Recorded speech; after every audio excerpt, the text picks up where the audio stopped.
नमस्ते, प्रणाम मेरे दोस्तों।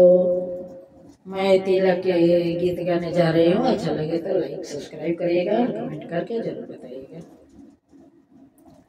बहेला पुरवा बहेला पोछिया, अरे बहेला पुरवा बहेला पोछिया, बहेल सावनवाना कि होए होए बहे सावनवाना। जल्दी जल्दी तिलक चढ़ावे सरवा, बरिसेला सावनवाना कि जल्दी जल्दी तिलक चढ़ावे सरवा, बरिसेला सावनवाना।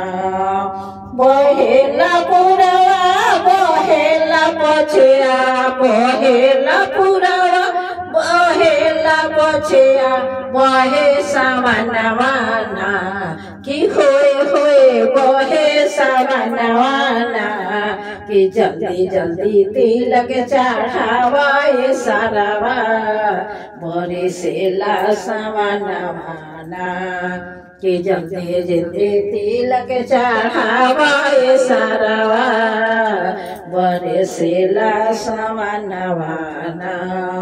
भिंजेला सुटावा भिंजेला कोटवा, भिंजेला सुटावा भिंजेला कोटवा, भिंजे दुल्हवाना कि होए होए भिंजे दुल्हवाना।